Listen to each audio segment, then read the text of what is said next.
चलिए आज जंगल की एक ऐसी कहानी की बात करते हैं जहां जंगल पर एक नहीं बल्कि दो बड़े बड़े खतरे एक साथ मंडरा रहे हैं। ये एक ऐसी कहानी है जो हमें दोस्ती, हिम्मत और उम्मीद का असली मतलब समझाएगी। जरा सोचिए, एक ऐसी सुबह जब सूरज निकले ही नहीं। जंगल के सारे जानवर इसी एक डरावने सवाल से परेशान हैं। ये सवाल सिर्फ डरा नहीं रहा, बल्कि एक बहुत बड़े संकट की शुरुआत कर रहा है। तो चलिए सबसे पहले ये समझते हैं कि जंगल पर ये दो खतरे हैं कौन-कौन से जो एक ही वक्त पर आ गए हैं। एक तरफ तो है चालाक और भूखा शेर खान, एक जाना पहचाना दुश्मन जिसका खतरा सामने दिखता है। और दूसरी तरफ एक गहराता हुआ अंधेरा, एक अनजाना खौफ जो पूरे जंगल को निगल जाने को तैयार है। शेर खान का इरादा बिल्कुल साफ और खतरनाक है। वो हाथियों के बच्चों से भरी एक खुफिया घाटी की तलाश में है ताकि उन्हें अपना शिकार बना सके। अब शेर खान के इस खतरनाक प्लान के बीच में एक बहुत बड़ा राज है, एक वादा जो इस पूरी कहानी का रुख मोड़ देता है।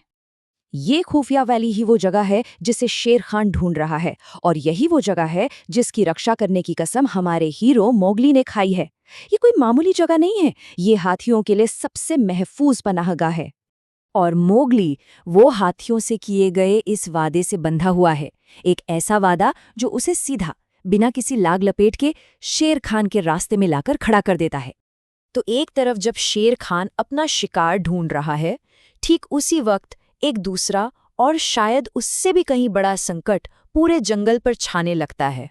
यही डर अब जंगल के हर जानवर के दिल में फैल रहा है। उनकी दुनिया का क्या होगा अगर अगर दिन की रोशनी कभी वापस ही न लौटे तो?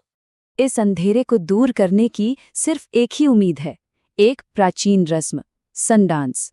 लेकिन एक मुश्किल है। इसे पूरा करने के लिए 200 साल से भी ज्यादा पुराने कछुओं को ढूंढना होगा, क्योंकि सिर्फ वही जानते हैं कि सूरज को वापस कैसे लाना है। और यहीं पर ये दोनों खतरे एक दूसरे से जुड़ जाते हैं। शेर खान के लिए तो ये अंधेरा एक मौका है। अंधेरे में तो पूरा जंगल ही उसके लिए शिकार करने की एक बेहतरीन जगह बन जाएगा। तो अब जब दांव पर सब कुछ लगा है, हमारे हीरोज को दो दो मोर्चों पर लड़ना है, और वो भी वक्त के खिलाफ। तो वो अलग अलग हो जाते हैं, एक हताश दौड़ शुरू हो जाती है। कहानी यहाँ से दो रास्तों पर एक साथ दौड़ती है। एक तरफ मोगली है जो शेर खान को रोकने के लिए निकला है, और दूसरी तरफ बघीरा और बाकी सब हैं जो उस अंधेरे का हल ढूंढ रहे हैं। और दोनों के लिए ही वक्त बहुत तेजी से हाथ से निकल रहा है। और फिर एक पल ऐसा आता है जब लगता है बस अब कुछ नहीं हो सकता, सारी कोशिशें, सारी मेहनत सब बेकार हो गई। आखिर में शेर खान मोगली को घेर ही लेता है।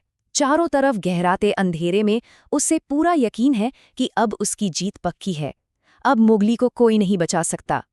तो चलिए देखते हैं कि इस आखिरी टकराव का नतीजा क्या होता है, क्योंकि अब दांव पर सिर्फ मोगली की जान नहीं बल्कि पूरे जंगल की किस्मत लगी है।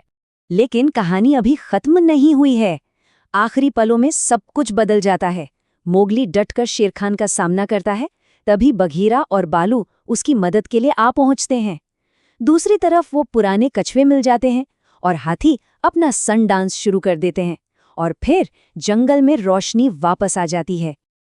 तो इस कहानी की सबसे बड़ी बात यही है कि हिम्मत, दोस्ती और मिलकर काम करने से बड़ी मुश्किल को भी हराया जा सकता है। जंगल अब पूरी तरह महफूज है और वहां दोबारा शांति लौट आई है। लेकिन ये कहानी खत्म होते होते एक सवाल जरूर छोड़ जाती है। असली खतरा कौन था? शेर खान, वो शिकारी जिसे सब देख सकते थे, या फिर वो भयानक अंधेरा जिसने उस शिकारी को और भी ज्यादा ताकतवर बना दिया था? इस पर सोचिएगा जरूर।